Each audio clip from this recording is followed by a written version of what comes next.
နောက်ခုဆက်လက်ပြီးတော့ဒီကချင်ပြည်နယ်မှာဖြစ်နေတဲ့တိုက်ပွဲတွေရှမ်းပြည်နယ်မှာဖြစ်နေတဲ့တိုက်ပွဲတွေနဲ့ဒီကရင်ပြည်နယ်ရဲ့တိုက်ပွဲတွေဒုက္ခတွေရဲ့အခြေအနေနဲ့ပတ်သက်ပြီးတော့ဒီတိုင်းသားတွေရဲ့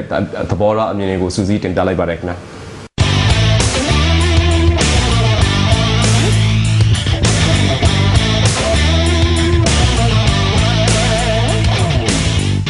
ကျွန်တော်တို့မျော်လင့်နဲ့ကျွန်တော်တို့လိုလားတာကတော့တွေးဆုံဆွေးနွေးရေးပဲငိမ့်ချမ်းစွာဆွေးနွေးရေးအားလုံးပါဝင်တဲ့ဆွေးနွေးမှုမျိုးဒေါ်ဆန်းစုကြည်နဲ့ဒီဘယ်လိုမလဲအတိုက်ခံအင်အားစုတွေပါရမယ်ကျွန်တော်တို့တိုင်းရင်းသားအဖွဲ့အစည်းအားလုံးကခေါင်းဆောင်တွေပါရမယ်နောက်ပြီးမှအခုလက်ရှိအုပ်ချုပ်နေတဲ့ပေါ့ဘယ်လိုမလဲအစိုးရတွေကလည်းပါရမယ်ပြီးတော့ငိမ့်ချမ်းစွာနဲ့ဒီဘွဲပေါ်မှာညတညီရင်အကူတပွဲကျွန်တော်တို့ကတိုင်ပင်ပြီးမှဒီပြဿနာကိုဖြေရှင်းနိုင်မှတာလင်ကျွန်တော်တို့ရဲ့တိုင်းပြည်ရဲ့အနာဂတ်ဟာကောင်းလိမ့်မယ်လို့ကျွန်တော်ဒီလိုပဲတုံ့တက်မျှော်လင့်မိပါတယ်ကျွန်တော်အများကြီးဝမ်းနည်းပါတယ်လို့ဘာဖြစ်လို့လဲဆိုတော့စစ်ဆိုတာကိုကျွန်တော်လုံးဝမလို့ချင်လို့ဖြစ်ပါတယ်ဒီလိုပြောရခြင်းကကျွန်တော်ကချင်စစ်သားတွေအတွက်ပဲကိုစားပြုပြီးတစ်ဖက်သက်ပြောချင်တာလည်းမဟုတ်ပါဘူးလို့ဒီဗမာစစ်တပ်ရဲ့ရဲဘော်တွေအတွက်လည်းကျွန်တော်ကိုချင်းစာလို့ပြောရခြင်းဖြစ်ပါတယ်။ဘာဖြစ်လို့လဲဆိုတော့စစ်တိုက်တဲ့အခါမှာတည်ကြရမယ်၊တက်စီရမယ်ဆိုတော့ဒီ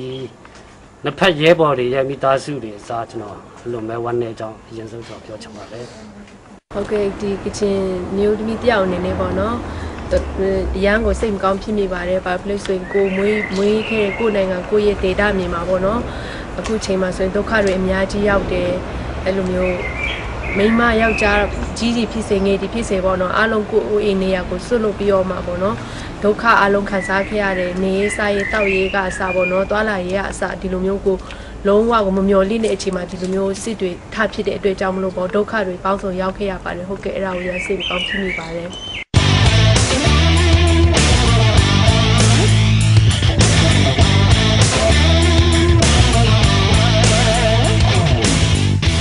လွန်ခဲ့တဲ့2008ကနေပေါ့နော်ပြည်မှာစစ်ဆွေးရနေပြီးမှ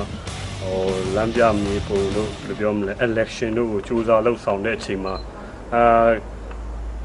ဒီမြတ်တာမှုရှိတဲ့ constitution စပေမဲ့လည်းဒီ election ဖြစ်လာရင်တော့ပြည်သူတွေကတော့နည်းနည်းပါးပူပြီးမှ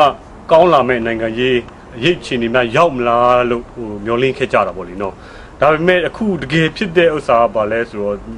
မြန်မာစစ်ဆိုးရရဲ့ဥဆောင်ပြီးလှုပ်လာတဲ့ဒီမိုကရေစီဟာဒီတိုင်းရင်းသားပြည်သူတွေနောက်ပြီးအထူးသဖြင့်ဒီပေါ့ဘယ်လိုပြောမလဲဒီလက်နက်ကင်တိုင်းရင်းသားဒီလက်နက်ကင်အဖွဲ့အစည်းတွေနဲ့ပြည်တွင်းစစ်ကိုဦးတည်စေတဲ့ပြည်တွင်းစစ်ကိုပြန်မှအစပြိုးတဲ့ပြည်သူလူထုကိုပို့ပြီးမှဒုက္ခရောက်စေတဲ့ election ပါလားဆိုမှကျွန်တော်တယောက်အနေနဲ့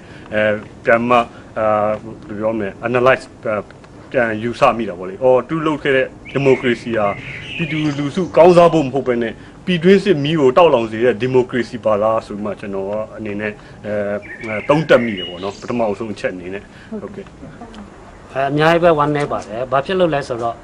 ဒီကျွန်တော်တိုင်းရင်းသားတယောက်ဖြစ်တာတင်မကဘဲနဲ့ကျွန်တော်ကနေမှာကြီးပြင်းခဲ့တဲ့လူတယောက်အနေနဲ့ပြောရမယ်ဆိုရင်ကျွန်တော်တို့ရဲ့ဒီပညာရေးပေါ့နော်လူငယ်တယောက်အနေနဲ့ကျွန်တော်တို့ကပညာကောင်းစွာမတင်နိုင်တော့ဘူးဘာဖြစ်လို့လဲစစ်ဖြစ်တော့ပြေးရတယ်နေရာကိုစွန့်ရတယ်ဆိုတော့ကျွန်တော်တို့ပညာရေးမှာအများကြီးနောက်ကျခြင်းအဖြစ်ကျွန်တော်တို့ရဲ့လူနေမှုအဆင့်တန်းလည်းအများကြီးနောက်ကျဖို့ကွင်းဆက်အနေနဲ့ဖြစ်လာတဲ့အခါမှာကျွန်တော်အများကြီးပဲစိတ်မကောင်းပါဘူးအဲ့ဒါကလည်းအင်မတန်မှစိတ်မကောင်းစရာအခြေအနေမှာပါဘယ်လိုလဲဆိုရင်ကျောင်းအခုချိန်ဆိုဗမာပြည်မှာပို့ပြီးတော့ကျောင်းတက်နေရတဲ့အချိန်ပါအဲ့ဒီမျိုးကလေးတွေဆိုလို့ရှိရင်လေပေါ့နော်အဲ့လိုမျိုးပညာသင်ကြားရအခွင့်အရေးကိုဆုံးရှုံးပြီးတော့ပေါ့နော်အဲ့လိုမျိုးဘေးချိန်မှာကိုယ်ဒေတာကိုပြန်လာပြီးတော့ပညာသင်ကြားရမလဲပေါ့နော်ဒီလိုမျိုးအခွင့်အရေးတွေအားလုံးကိုဆုံးရှုံးနေတဲ့အပြင်ကိုသူတို့ကိုမွေးဖွားပေးတဲ့မိဘတွေကလေပေါ့နော်သူတို့အတွက်ကိုလုံးဝစိုးရိမ်မကင်းတဲ့ဒီလိုမျိုးဒုက္ခတွေဘဝနဲ့တော်တော်လေးကိုဒုက္ခရောက်နေရတဲ့အချိန်မှာဟုတ်ကဲ့အားလုံးအတွက်ကိုကလေးတွေတို့အထူးစိတ်မကောင်းဖြစ်မိပါတယ်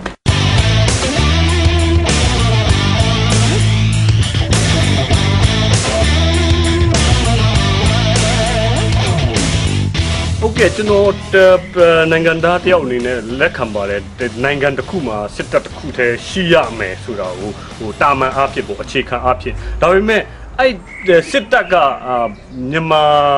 စစ်ဗိုလ်ချုပ်ကြီးများဘယ်လိုပြောမလဲကြီးစိုးတဲ့စစ်တပ်မဟုတ်ဘဲနဲ့ဒီတိုင်းနာပီတူအားလုံးပါဝင်တဲ့ပြည်တော်စုစစ်တပ်ဖြစ်ဖို့ရောအရန်နဲ့အရေးကြီးပါတယ်ဒါကြောင့်မလို့ကျွန်တော်အနေနဲ့အားလုံးတိုင်းသားအားလုံးပါဝင်တဲ့တိုင်းသားပီတူတွေအားလုံးပါဝင်တဲ့ဥဆောင်တဲ့တခုတည်းတော့ပြည်တော်စုစစ်တပ်ကိုကျွန်တော်တို့မျှော်မှန်းပါတယ်ဒီမြန်မာဗိုလ်ချုပ်ကြီးများဥဆောင်တဲ့ဒီတမျိုးသားစစ်တပ်ကိုကျွန်တော်တို့အလိုမရှိပါဘူးဟုတ်ကဲ့ရရှိမှဆိုရင်ဒါမတွေးရဲစရာလို့ကျွန်တော်ခံစားပါတယ်။ဘာဖြစ်လို့လဲဆိုတော့ဒီလိုထပ်ပြေးခြင်းအဖြစ်နိုင်ငံတကာရဲ့အကူအညီလည်းမရခြင်းအဖြစ်နှလန်ပြန်ထူဖို့ဆိုရင်ကျွန်တော်တို့ကဒီအစားထိုးမရနိုင်တဲ့အချိန်တစ်ခုဆုံးရှုံးသွားပြီဖြစ်ပါတယ်လို့ဥပမာပြောရမယ်ဆိုရင်တဘာဝဘေးအန္တရာယ်ဖြစ်တဲ့အချိန်မှာပဲကြည့်လေကျွန်တော်တို့နှစ်ပေါင်းအများကြီးကျွန်တော်တို့အချိန်ယူပြီးပြန်လဲထူထောင်ဖို့ကျွန်တော်တို့အချိန်ပေးရပါတယ်ဆိုတော့ဒီစစ်ဖြစ်တဲ့ဒေတာကနေပြည်သူတွေရဲ့ဘဝဟာလည်းဒါတွေနဲ့ဘာမှမချဘဲနဲ့တွေးရဲစရာမရှိအောင်ဖြစ်မယ်လို့ကျွန်တော်ခံစားမိပါတယ်